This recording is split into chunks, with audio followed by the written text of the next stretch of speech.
Pues vamos a seguir. Para los que están aquí por primera vez o son nuevos, estamos en medio de una serie a través del libro de Oseas. Y el libro de Oseas es, entre los libros de los profetas, uno de los más interesantes, más curiosos y quizás más únicos que hay, porque la mayoría, en el caso de la mayoría de los profetas, no conocemos mucho acerca de su vida personal. El libro de Oseas es distinto porque su mensaje va íntimamente ligado con su vida personal. Y claro, nosotros estamos separados por miles de años de Oseas. No tenemos, o sea, no estamos frente a él para verle en persona, ¿no? Nosotros lo leemos desde una distancia y únicamente tenemos ventanitas a su vida de lo que nos cuenta la Biblia. Pero para los que vivían en tiempo de Oseas y a quien estaba hablando, ellos veían lo que decían y lo juntaban a lo que estaba pasando en su vida. Y era un mensaje poderoso, ¿bien? Porque Oseas pasó por pruebas grandes, pasó por dificultades grandes, y lo que vemos de la Biblia es que las afrontó de la forma que Dios, o sea, él trató a su esposa de la forma que Dios trataba al pueblo de Israel. Y no estamos hablando de algo fácil, ¿no? Él tomó decisiones difíciles, pero las correctas, y lo hizo dando testimonio, dando un ejemplo visual del mensaje que estaba aprendiendo. Bien, ya hemos visto a lo largo de un mes y pico la introducción a su vida. No vamos a repetir todo lo que ha pasado, pero simplemente recalcar o resumir, ¿bien? O recordar para nosotros. Estamos leyendo del trato de Dios con los judíos hace 2500 años, 2600 años, por ahí. Estamos viendo algo que es del pasado y no nos afecta a nosotros directamente. O sea, nosotros aquí no somos judíos, no tiene que ver directamente con nosotros de lo que está tratando aquí. Pero está en la Biblia y Dios metió este libro de Oseas, lo metió en la Biblia pensando en todas las generaciones que iban a venir, pensando en nosotros, y nos lo dio para que entendiéramos más del carácter de Dios. O sea, ese es el propósito principal de Oseas. Y como en toda la Biblia podemos aprender de judíos, y al que le gusta la historia quizás le fascina aprender de otras culturas y cosas del pasado. Eso está muy bien. Hay gente que no les importa la historia. ¿Bien? También está bien aprender. Pero lo importante es aprender de Dios. Por eso está en la Biblia. ¿Bien? Estudiamos la Biblia con un fin, el de conocer mejor a nuestro Dios. Y el conocimiento es uno de los temas centrales del libro de Oseas. Hablamos mucho de eso la semana pasada o la anterior, y hoy vamos a ver más. Bien, para Dios el conocimiento, o sea, la relación estrecha entre él e Israel, o entre un hombre y su esposa y viceversa, esa relación de conocimiento es algo que viene por esfuerzo y es algo que Dios espera en nuestra relación con él. Bien, ahí es donde nosotros tenemos la misma actitud hacia Dios, la misma relación con Dios, en sentir que la que tuvieron los judíos. Bien, no somos judíos, no vivimos en el tiempo del pacto de Dios con Israel, vivimos en tiempos muy distintos, evidentemente, ¿no? Pero servimos al mismo Dios y tenemos las mismas lecciones que aprender que los judíos en eso. Así que recordamos, pues, cuál es el propósito de todo esto. No es simplemente aprender cosas interesantes del pasado o cosas de la historia de la Biblia. Aprendemos acerca de Dios. Y eso es nuestro enfoque aquí. Bueno, vamos a empezar orando. Y iremos a la Biblia, al libro de Oseas, ya en el capítulo 5. Nuestro Padre, te damos tantas gracias por tu amor, gracias por este pasaje y gracias por el libro de Oseas que tenemos para aprender cosas de ti que no encontramos en ninguna otra parte de la Biblia. Pido que nos ayudes, que esto sea un tiempo provechoso para cada uno. Pido que me ayudes a mí a hablar claramente, que yo no estorbe lo que quiere decir el Espíritu Santo a cada persona hoy. Yo pido que todos te conozcamos mejor después de este tiempo en tu palabra. Guíanos y ayúdanos a glorificarte en el nombre de Jesús. Amén. Muy bien, pues el tema ya lo veis, infidelidad, consecuencias. Pues tengo ahí los aros de matrimonio, porque estamos viendo el matrimonio de Oseas y Gomer, y cómo en este caso, bien, las acciones de uno rompieron ese matrimonio, pero ellos no son los personajes principales de la historia, obviamente, ellos son simplemente pues, una pareja que existió hace muchos años. Lo importante aquí es la relación con Dios, y todo lo que ocurrió entre estas dos personas sirvió de ilustración para Dios e Israel y lo que estamos aprendiendo. Así que infidelidad y las consecuencias de esa infidelidad, ¿qué significa para nosotros hoy? Bueno, Oseas capítulo 5, versículo 1 empieza así: sacerdotes, oíd esto y estad atentos. Esto es Oseas hablando, iba a hablar al pueblo entero, pero se dirige específicamente a sacerdotes. Dice, y casa del rey, o sea, la casta religiosa, la casta de líderes, la casta política, líderes por ambas partes del pueblo, ¿bien? Muy curioso, y Oseas no es el único, ¿bien? Pero Oseas dirige sus palabras más fuertes a los que tienen autoridad sobre el pueblo, ¿bien? Esto no es decir que el pueblo no tenía responsabilidad suya propia tampoco, tiene también palabras para todos los judíos, pero Oseas reconoce, y Dios está reconociendo, que los líderes, los que tenían autoridad, los que dirigían al pueblo, tenían la mayor responsabilidad. Bien, y este comentario ya lo he hecho, pero nosotros que tenemos el Evangelio, nosotros que somos salvos y somos portadores del Evangelio, somos líderes espirituales, tenemos un cargo espiritual para con los que están a nuestro alrededor. Nosotros estamos en la posición de autoridad espiritual, porque si no es a través de nosotros, quizás nunca escuchen el Evangelio, quizás nunca tengan mayor acceso a Dios que a través de nosotros. Eso nos pone en una situación, en una posición de mucha responsabilidad. ¿Bien? Bueno, dice, sacerdotes y casa del rey, escuchad, porque para vosotros es el juicio.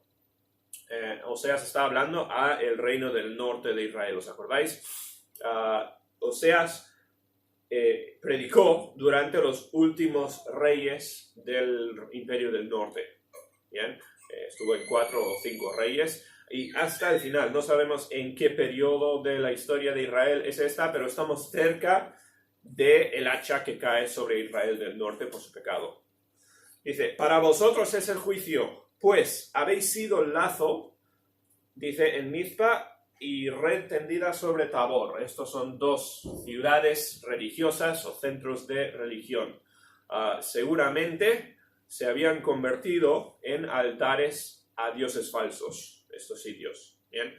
El reino del norte se apostató muy rápidamente, se mezcló con los pueblos paganos de su alrededor y cogieron lugares donde tenían que estar adorando a Dios y adoraban a dioses falsos. ¿Bien? Está hablando de eso. Los líderes, si os acordáis, Jeroboam, el que fundó el Imperio del Norte, hubo una guerra civil en Israel, él se fue con las 10 tribus del norte, él tomó la decisión, no fue por accidente, tomó la decisión de prohibir acceso a Jerusalén y hacer como si fuera su propia Jerusalén, su propio centro religioso para los judíos. Y dijo, y sabía lo que era correcto y sabía lo que quería Dios, y sabía que Dios le había dado estas 10 tribus, ¿no? Pero tomó la decisión de exigir del pueblo que adorasen a Dios en lugares del norte y que no se fueran a Jerusalén. ¿Bien? Esto lo hizo con mala intención, ¿bien? Para que el pueblo para que tuviesen más en común con su país del norte que con su Dios. O sea, que elevasen su nación antes que a Dios. ¿Bien? Esto lo hizo a propósito y desde Jeroboam siguió así. Dios les culpa a los sacerdotes, que evidentemente eran cómplices en el liderazgo religioso del pueblo, y los líderes políticos, los reyes que estaban a cargo del pueblo. Dice que han sido lazo o red tendida. La idea son trampas. Estos son trampas que se usan para capturar animales, ¿no? Tiendes un cebo y puede ser una jaula o un agujero en el suelo. De la forma que sea, tiendes una trampa para engañar y atrapar a un animal, pues está usando esa terminología, ¿no? Dice, y estáis haciendo víctimas, y haciendo víctimas han bajado hasta lo profundo.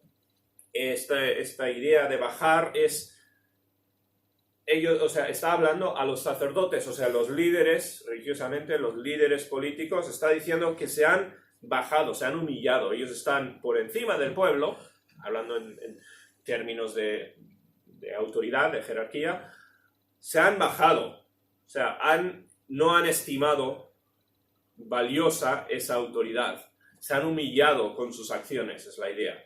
Dios no les considera autoridad y han perdido su autoridad. Dice, han bajado hasta lo profundo, son ideas de humillación, por tanto yo castigaré a todos ellos por sus acciones. ¿Bien? Son palabras muy serias a gente que está intencionadamente dirigiendo mal al pueblo. ¿Bien? Yo conozco a Efraín e Israel, no me es desconocido. Efraín se suele usar como otro nombre para la nación de Israel del norte. ¿Bien?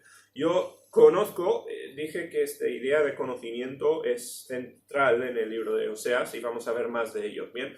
Pero aquí recuerda, la ilustración es Dios como que está casado con la nación del norte. Ha hecho un pacto con Israel del norte, igual o muy parecido a un pacto de matrimonio. Bien, un matrimonio no es simplemente dos personas que conviven, un matrimonio es dos personas que han hecho un pacto. Bien, el uno de cuidar del otro y de mantenerse fieles.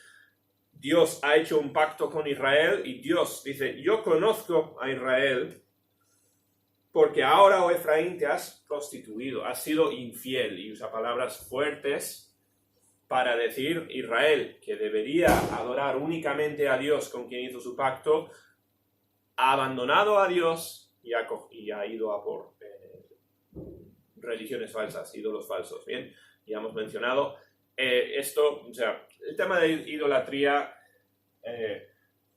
no es simplemente que se fueron a otro tipo de iglesia, no es que simplemente cambiaron de un dios a otro en algo en la cabeza. O sea, cuando la religión en tiempos de los judíos era muy, muy, muy distinto a lo que pensamos en la religión hoy en día. Y adorar, o sea, servir a dioses falsos, significaba actos pecaminosos en templos paganos. Bien, estamos hablando de un estilo de vida metida en pecado. Y la gente no era engañada en el cerebro de adorar a un dios falso en vez de a Dios, era llevado por sus deseos de la carne y adorar a Dios era simplemente una forma de vivir como les apetecía. Bien, es simplemente, o sea, muy separada, muy diferente la idea de adorar a un dios falso a lo que pensamos nosotros en quizás pues convertirse de una religión a otra. Bien, hoy en día las personas, entre comillas, religiosas suelen ser personas un poco más de disciplina, un poco más de intentar hacer lo correcto, sea cual sea la religión que sirve. No estamos hablando de esto en estos tiempos, no existían o eran muy, muy pocos ateos en esos días. Estamos hablando de gente que sigue a Dios o sigue sus deseos carnales. Y se acabó, bien, así de sencillo. Dice, se han prostituido, o sea, han abandonado a Dios y han ido por su propio camino y se ha contaminado Israel. Bien, el pecado de Israel era igual de serio a Dios que una persona, un hombre o mujer en un matrimonio que se extravía y va con otra persona. Bien, es exactamente la misma cosa a los ojos de Dios. Dice, no piensan en convertirse a su Dios, no piensan en volver a hacer lo correcto, es la idea, porque espíritu de fornicación está en medio de ellos. Esto es una forma más ligera de decir porque están haciendo lo que apetece la carne. O sea, están simplemente haciendo lo que quieren hacer. en vez de lo que saben que es correcto. ¿Bien? Vivimos en un mundo que enseña que así como doctrina fundamental tienes que hacer lo que te haga feliz, tienes que hacer lo que te apetezca. Si te casas con alguien y ya no te apetece estar casado con esa persona, si te hace más feliz otra cosa, tienes que perseguir otra cosa. Bien, pues es exactamente lo que están haciendo el pueblo de Israel y eso es por lo que Dios les está condenando. Bien, el actuar según la carne en vez de según la ley moral de Dios. Tienen espíritu de fornicación, dice, está en medio de ellos, y hay otra vez la palabra conocer, y no conocen a Dios. Estamos hablando de cercanía en una relación. Cuando una persona se extravía de otra en una relación, pues pierde intimidad, bien, pierde cercanía. De eso está hablando esta idea de conocimiento. Bien, el cristiano tiene como meta suprema conocer más a Dios. Eso significa acercarse a Dios, tener en común, o sea, mis pensamientos, tenerlos en común con Dios. Y lo que está haciendo el pueblo es exactamente lo opuesto, ¿bien? Abandonando lo que quiere Dios y haciendo lo que les place a ellos, ¿bien? Escogiendo el camino suyo en vez del camino de Dios. La soberbia de Israel le desmentirá en su cara. Además de pecar, además de hacer lo malo, estaban orgullosos los judíos, los judíos, los del Reino del Norte. Bien, el orgullo es la raíz de todos los pecados. Bien, así ha sido siempre en la Biblia. Y los judíos, por orgullo, o sea, por ponerse a ellos al frente de todo, por eso se extraviaron, porque les importó más su vida que la vida de en este caso, su matrimonio, que era Dios. ¿Bien? En una relación, no tiene que ser una relación de matrimonio, ¿bien? En cualquier relación terrenal, la Biblia habla de amar al prójimo. ¿Bien? Lo que viene fácil es amarte a ti mismo. Eso es orgullo. El orgullo es ponerte a ti antes que la otra persona. Eso es lo que hacían los judíos. Buscaban su propio camino. ¿Bien? Buscaban lo que les apetecía a ellos. Eso lo hace cualquiera, no requiere ningún esfuerzo. Es el modo autopiloto del humano. ¿Bien? Buscar lo suyo.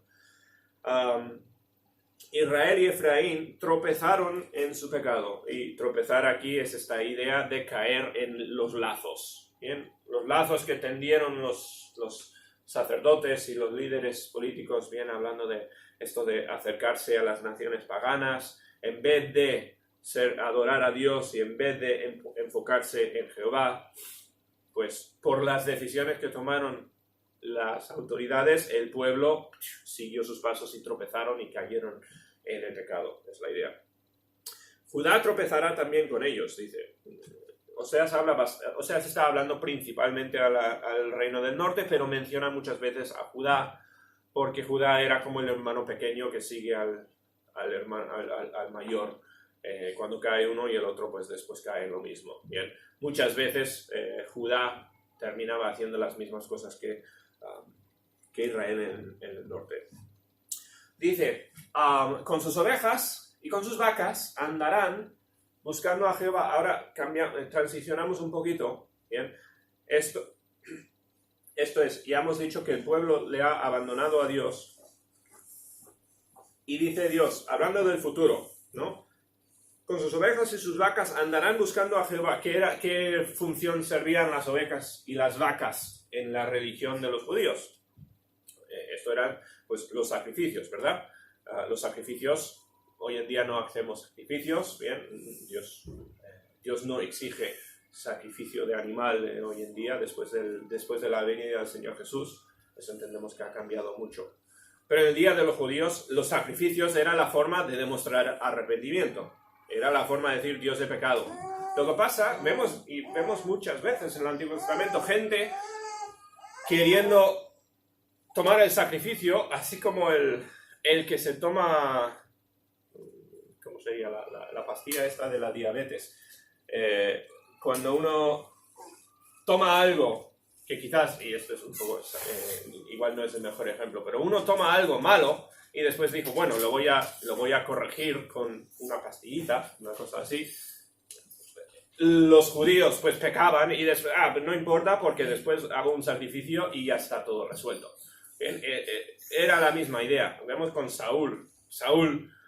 El rey Saúl decidió desobedecer a Dios y dijo, bueno, pero con el pecado que haya hecho, mientras coja los animales para sacrificar a Dios, pues quedamos zanjados, como arreglado, corregido mi pecado.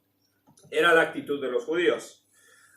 Voy a pecar un poquito, pero bueno, ya que puedo hacer un sacrificio para pedir perdón, pues vamos a pecar y después vamos a pedir perdón y ya está. Y Dios dice, no. Bien, con sus ovejas y con sus vacas andarán buscando a Jehová y no le hallarán, porque se apartó de ellos. O sea, Dios dice, no voy a aceptar esos sacrificios, no sirve. Bien, no está hablando aquí de arrepentimiento, no está hablando de gente buscando cambiar sus acciones. Está hablando de gente que quiere seguir pecando y quiere a la vez pues corregirlo y bueno, quiero las dos vidas, ¿no? La vida de pecado y la vida de Dios. Dios siempre ha dicho, aborrecía el sacrificio sin obediencia o sin arrepentimiento, ¿no? O sea, no servía de nada sacrificar sin ninguna intención de cambiar. Contra Jehová prevaricaron, porque han engendrado hijos extraños. Esto es, pues, el tema de adorar a dioses falsos en estos templos, pues, involucraba inmoralidad, involucraba, pues, literalmente fornicación y cosas así. Y esto está hablando de o sea, literalmente tenían hijos en su adoración de dioses falsos, ¿bien? Han engendrado hijos extraños, o sea, fuera del matrimonio. Han pecado, la idea. Ahora, en un solo mes, este mes está traducido igual un poco raro así en español, pero está hablando de una fiesta religiosa. En una fiesta religiosa, o sea, el mes que va conectado a las estaciones de la luna, anteriormente, pues estamos hablando de un festivo lunar o algo así. ¿Bien? Estamos hablando de parte de la adoración pagana. Dice, en un solo mes serán consumidos ellos y sus heredades. Y la idea es, en su propio acto de adoración de dioses falsos, van a morir, van a terminar muertos. Dice, serán consumidos los hijos y las heredades o los terrenos, las tierras de alrededor. Otra faceta importante a entender en cuanto a la adoración de estos dioses falsos, los dioses alrededor de Israel, los dioses a los cuales adoraban los judíos, eran todos dioses de fertilidad, ¿bien? Y se adoraban pensando, o la idea era que adorando a estos dioses iba a caer lluvia y la tierra iba a ser fértil. Eso era la raíz en el pensamiento de todos estos dioses paganos. Tenían que ver todos con cosechas. Tener más comida y tener mejor cosecha con servir a los dioses. Por eso adoraban a los dioses del sol y la luna y las estaciones y cosas así, porque lo más importante, o sea, lo que era todo a estas personas era la cosecha. De eso vivían, eso era el centro de sus vidas. Y está diciendo Dios, o sea, aunque estéis sirviendo a estos supuestos dioses de la fertilidad, van a morir vuestros hijos y van a morir vuestras tierras. No vais a tener la cosecha que estáis esperando. Está diciendo simplemente Dios que no va a acabar con el final que quiere. Bien, ellos están buscando otros dioses, pensando que les va a arreglar la vida y dar una vida mejor, y les va a ir todo muchísimo peor. Las consecuencias del pecado van a ser devastadoras. Es simplemente eso de lo que está diciendo. Bien. Dice, tocad bocina en Gabaa. Ahora menciona 3 ciudades o 3 lugares, y todos estos son lugares como fortificaciones, son lugares bélicos, ¿bien? Son como lugares de castillos, de protección para Israel, ¿bien? Estamos hablando de diferentes zonas de Israel donde eran lugares seguros militarmente. Dice, tocad bocina en Gabaa, trompeta en Ramá, sonada alarma en Betabén, tiembla, oh Benjamín. Todo esto es muy sencillo para entender para los judíos. Bien, está diciendo, van a venir soldados, van a venir ejércitos de fuera para atacar. Bien, todo esto simplemente está hablando en términos militares aquí. Va a venir el castigo de gente exterior que quiere matarte, quiere destruir al país. Bien. Efraín, dice, será asolada en el día del castigo. Asolada o destruida, bien, castigada. Dice, en las tribus de Israel hice conocer la verdad. Otra vez esto conectado al versículo anterior, está hablando de fuerzas externas que van a venir y atacar a Israel y asolar a Israel. Es muy curioso. Estoy aprendiendo un poco más de esta época, ya que vamos estudiando en Jueces y ahora en el libro de Oseas. He estado estudiando un poco de estos tiempos en la historia. Esto justo coincide cerca con el término de la era de bronce, como se suele llamar. Y o sea, eso es quizás el periodo de la historia humana que menos se entiende de toda la historia. O sea, hay un montón de misterio asociado con la era de bronce, con los historiadores. Lo único que se sabe es que hubo un montón de destrucción y devastación y muerte de culturas. Y no se sabe cómo ni cómo, o sea, no se sabe qué es lo que pasó. Bueno, en la Biblia nos cuenta parte de lo que pasó. En la zona de Israel nos cuenta lo que pasó. Pero esto extendió más allá de Israel. Hubieron muchas guerras, mucha muerte y civilizaciones tremendas, los hititas y un montón de pueblos alrededor de Israel, colapsaron. Fue un tiempo bastante caótico de la historia humana. ¿Bien? En términos de Israel, sabemos exactamente lo que ocurrió. El pueblo abandonó a su Dios y Dios les castigó. ¿Bien? Así de sencillo. Y en serio, o sea, se encuentran las ruinas de ciudades en Israel destruidas, pero completamente. Se encuentran cenizas a kilómetros de las ciudades. O sea, destrucción absoluta de las ciudades. Y no se sabe quién lo hizo, ni cómo ocurrió, ni tanto, pero se encuentran destrucción casi como en ningún otro momento de la historia. Y eso fue por esas guerras que estaban ocurriendo continuamente. Y directamente causadas por el pecado de los judíos. ¿Bien? Por abandonar al Dios que les exigía la ley de Moisés, les exigía vivir moralmente y decir, no, yo prefiero vivir según mi carne y que prefiero seguir mis antojos. Dios dice, va a venir el castigo, va a venir la desolación. Está hablando del reino de Asiria al final, que es la que destruye a Israel, para que conozcan la verdad. Bien, va a venir con un propósito.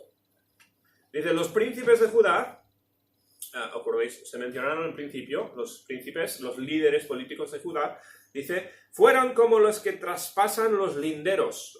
Linderos son estas piedras que marcan donde empieza el terreno de uno y empieza y acaba y empieza el del otro, ¿no?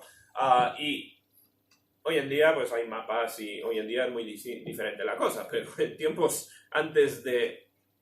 en tiempos antiguos, los linderos o las piedras estas delimitaban y eran la autoridad final de, pues este es territorio mío y este es territorio tuyo, ¿no? Y la forma, o sea, el crimen, uno de los crímenes más serios era el robar territorio de otra persona. Y esto podría hacer, pues, por la noche en secreto moverlo o con fuerza y con soldados y diciendo, pues yo lo muevo y no me puedes, o sea, no puedes cambiarlo. La forma que tenían, pues, los fuertes de aprovecharse de los débiles era, pues, mover los linderos y robar territorio. Pues, Dios dice, los líderes de Judá son como los que mueven los linderos. Bien, o sea, roban y mueven la frontera entre dos terrenos. ¿Por qué? ¿Por qué les compara Dios? Pues lo que están haciendo los líderes, esta frontera, O sea, hay una frontera muy clara en la ley de Moisés que divide el bien y el mal. Tenemos los 10 mandamientos, tenemos un montón de mandamientos en el Antiguo Testamento, ¿no? Y Dios especificó muy claramente, sin lugar a duda ni equivocación, esto está bien, esto está mal. ¿Y qué hacían los líderes? Pues cambiaban lo que decía la ley de Dios, y Jeroboam, que decía, bueno, Moisés dijo hay que ir 3 veces al año a Jerusalén a adorar y a hacer sacrificios, pero en vez de Jerusalén vamos a cambiarlo a otra ciudad y vamos a cambiar, y eso es mover el lindero. Es decir, ahora lo correcto es otra cosa, cambiar la ley moral de Dios. Y fíjate, si eso no ocurre hoy, ¿cuánto han cambiado los linderos o las fronteras entre el bien y el mal hoy en día a lo que eran en la Biblia? La ley moral de Dios no cambia. Lo que está mal y lo que está bien no cambia. Pero, ¿cómo ha cambiado nuestra sociedad? Cosa tan sencilla como la mentira. Dios es Dios de la verdad. Dios aborrece la mentira. Siempre lo ha hecho. Hoy en día, si cuentas una mentira con un final bueno, eso no está mal, ¿verdad? Cuentas una mentirilla, pues porque si no, igual la situación se pone incómoda y mucho más suave, mucho mejor si cuentas una mentirilla blanca y así todos están tranquilos. Pues no, o sea, han cambiado, y eso en muchísimos aspectos morales, ¿no? Es por poner un ejemplo. Han cambiado lo que estaba bien y lo que está mal a lo que está bien y lo que está mal hoy en día. Y hoy en día, es un montón de cosas que lo que los cristianos intentan, y no somos desde luego perfectos en ello, pero lo que intentan hacer los cristianos se llama mal por el mundo. Es mal visto que un cristiano viva como dice la Biblia en muchos casos. ¿Bien? Incluso el enseñar a los niños, el vivir dedicando el domingo a Dios, el actuar en el trabajo pero sirviendo más a Dios que a tu jefe, tantas cosas que son básicas, fundamentales, bíblicas, pero ahora están mal vistos porque el mundo ha cambiado los linderos de las fronteras entre el bien y el mal. Bien, bueno, eso es lo que ocurría en tiempos antiguos también, no ha cambiado nada. Los príncipes de Judá fueron como los que traspasan los linderos. Derramaré sobre ellos como agua mi ira. Son palabras muy serias, muy severas de Dios en cuanto a los que han movido las fronteras. Y yo creo que esto aplica a cristianos, porque hay muchas iglesias que también han cambiado los linderos. Esto no estamos hablando únicamente de la cultura que no es cristiana. Hay muchos cristianos que hoy en día hacen cosas que antiguamente no se habrían tolerado. Antiguamente las habríamos visto como mal, pero hoy en día, bueno, está bien hacer un poquito más de vivir en el mundo que lo que era aceptable antes. Los tiempos han cambiado, nos modernizamos un poquito y estamos más dispuestos a hacer cosas que antes se consideraban malas. Y acuérdate, los cristianos son los líderes espirituales del mundo. Nosotros somos a quien mira el inconverso, que quiere indagar acerca de su alma, el que quiere buscar la verdad. ¿A dónde va a mirar? Pues si mira a los cristianos y los cristianos están cambiando los linderos, están cambiando lo que Dios ha dicho que está bien y está mal, o como suele pasar, simplemente estamos viviendo como un poco con un pie en el mundo, un pie en la Biblia, viendo así tibios. Estas palabras son directamente aplicables a nosotros. Bien, Dios dijo, derramará sobre estos líderes que estaban mal dirigiendo al pueblo con sus trapicheos, con sus engaños, pues Dios iba a castigarles. La misma actitud tiene hacia el cristiano que no es fiel a lo que dice la Biblia. Bien, y eso lo digo sin ponerme a mí mismo como ejemplo. Yo soy el primero en reconocer que no soy el cristiano que debería ser, ¿bien? Que me falta a mí mucho por crecer, me falta mucho por cambiar en mi vida, No es decir imítame a mí, es decir mira lo que dice la Biblia y haz lo que dice la Biblia. Dice el 11, Efraín es dejado, quebrantado en juicio, porque quiso andar en pos de vanidades. Continuando con esta idea de que van a venir enemigos de fuera y destruir la nación de Israel, que es lo que ocurrió. Bien, Dios está diciendo, esto lo que ocurre a nivel terrenal son simplemente ejércitos y el ejército más fuerte gana y derrota al otro, pero para Dios todo esto es como un juicio. Dios está diciendo, Israel, he medido tus acciones, he mirado lo que has hecho, yo he pasado juicio sobre ti, te he castigado y el verdugo es Asiria. O sea, Dios está trayendo todo esto literalmente en castigo como pena después de un juicio. Bien, para Dios es así de sencillo. Efraín es quebrantado no por circunstancia, no porque se acabó la era de bronce o porque la nación de al lado simplemente salió más fuerte que él. No, está cayendo porque Dios ha mandado el verdugo. Dios ha mandado el castigo en juicio. ¿Por qué? Porque quiso andar en pos de vanidades. En vez de hacer lo correcto, siguió su propio camino. En el libro de Proverbios, estamos en Proverbios todos los miércoles, Proverbios habla tanto de estos dos caminos, ¿no? El camino de la sabiduría, el camino de la necedad, el camino del plan de Dios para tu vida, el camino que te apetece a ti. Israel, como tan fácilmente hacemos nosotros, se desvió del camino de Dios hacia el camino que les apetecía a ellos. Andaron en vanidades. Esta palabra traducida vanidades, pues se podría traducir como basura, simplemente, ¿no? Anduvieron en porquería. Dice, yo pues seré como polilla a Efraín y como carcoma a la casa de Judá. Ojo el yo, porque Israel aquí está mirando a los enemigos, está viendo, pues el rey de Asiria me puede hacer daño, o sea, está pensando en términos de, si hay un peligro aquí, el peligro es humano, el peligro es a nivel terrenal, ¿no?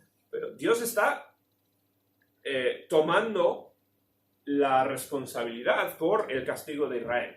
O sea, está diciendo, yo soy el que os está castigando. No se está castigando el imperio de Asiria. Yo estoy castigándoos. Dice, yo pues seré como polilla, el bichito este que se come la ropa.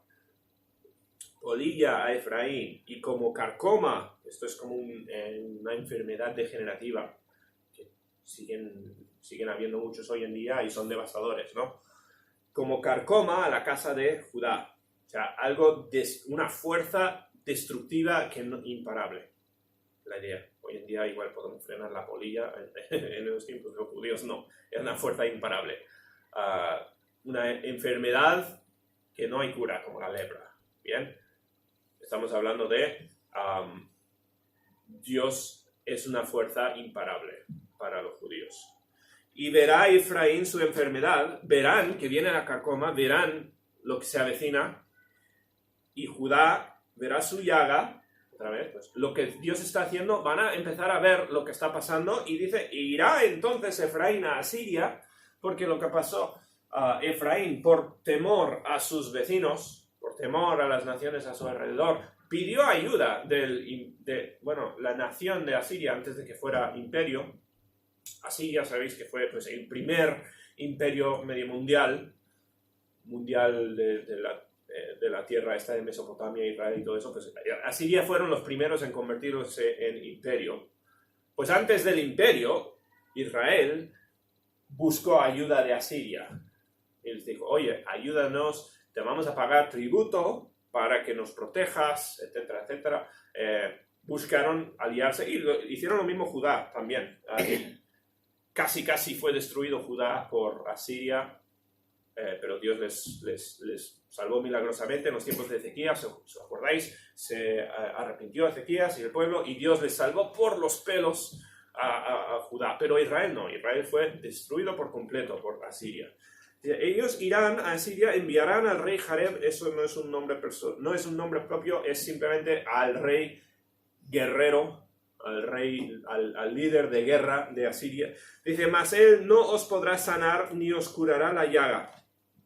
O sea, no os va a ayudar a Asiria, ¿bien? De hecho, Asiria es el que trajo devastación.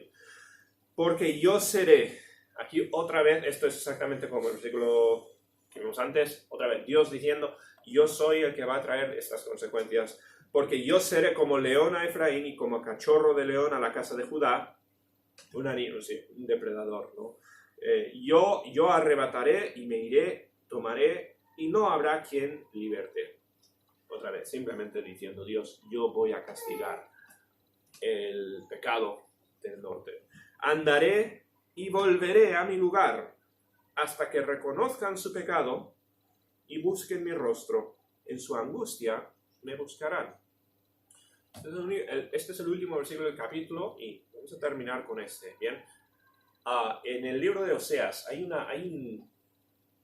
arco, hay una historia tremenda de pecado, separación y restauración. Bien, el libro termina de una forma maravillosa, igual que el matrimonio de Oseas y Gomer, termina con restauración, nota muy positiva.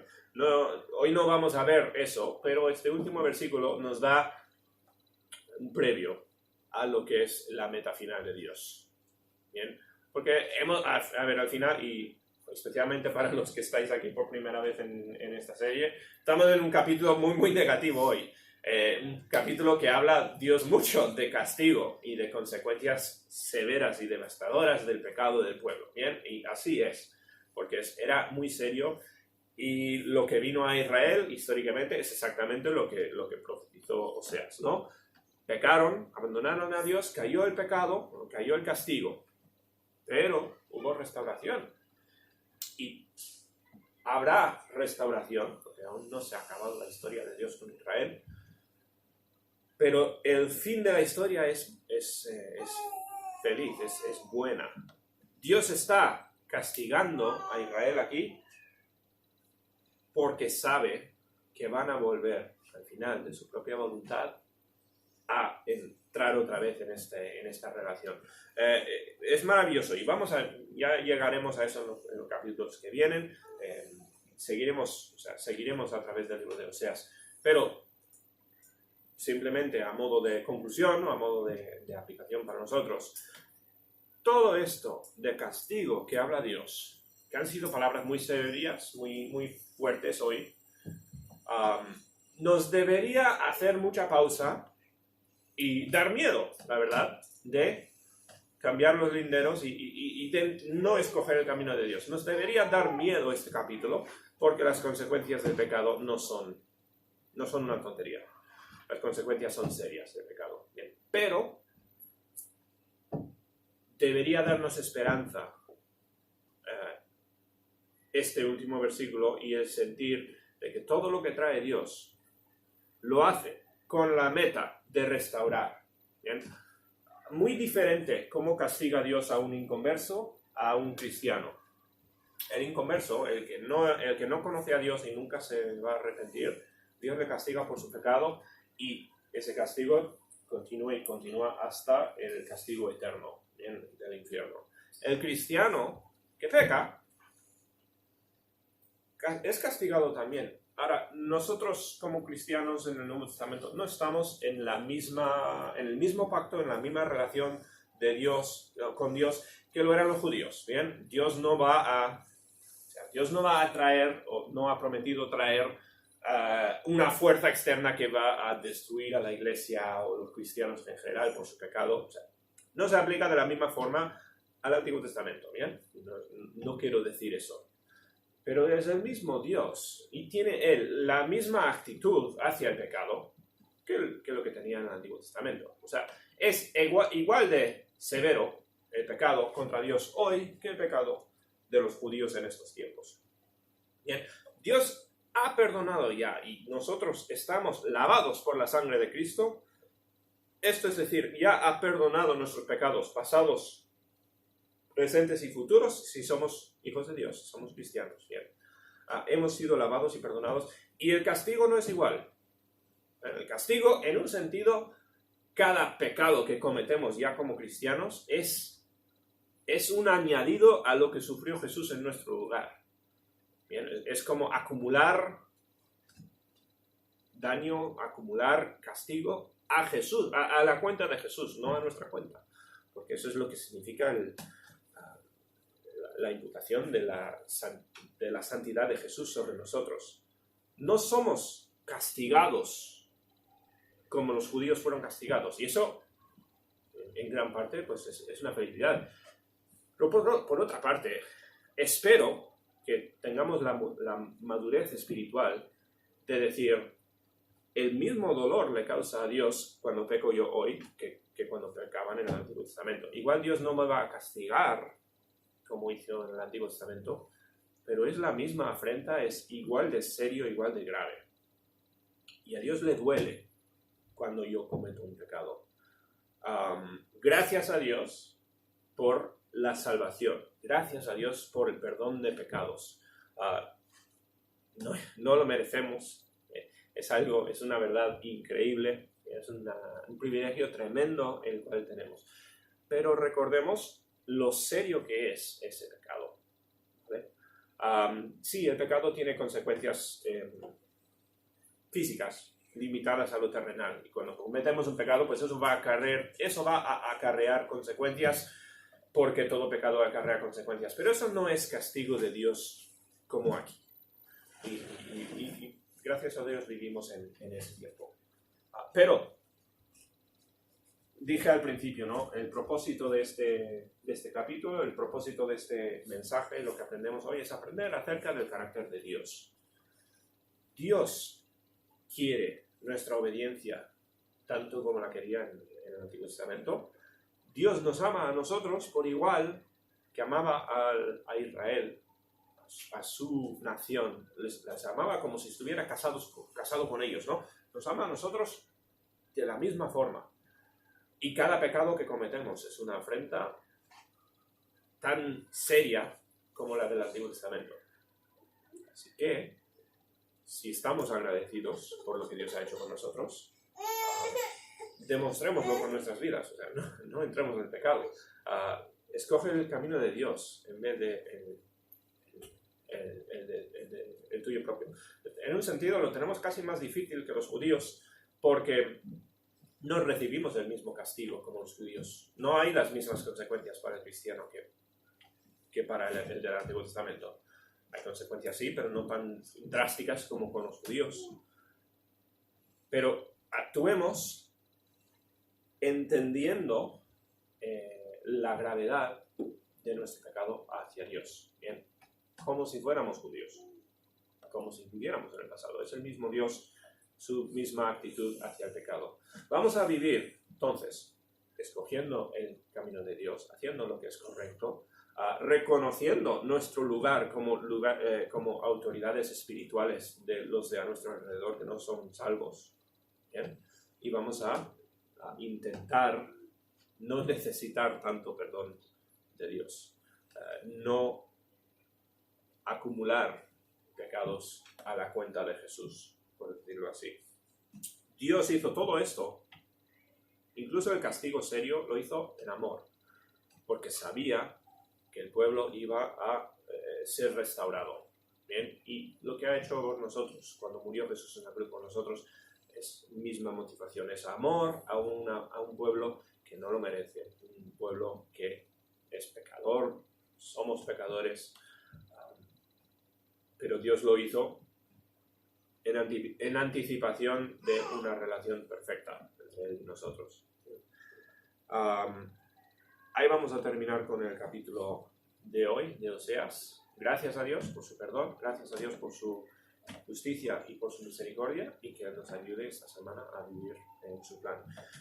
Nuestro Padre, damos tantas gracias por este pasaje, gracias por lo que aprendemos de ti en el libro de Oseas, y pido, Señor, que nos ayudes esta semana a vivir correctamente, a vivir para tu gloria. Ayúdanos a ser líderes espirituales a nuestro alrededor, y ayúdanos a demostrar cómo cambias tú el corazón de una persona perversa. Te damos tantas gracias por todo. En el nombre del Señor Jesús te pedimos todo. Amén. Amén.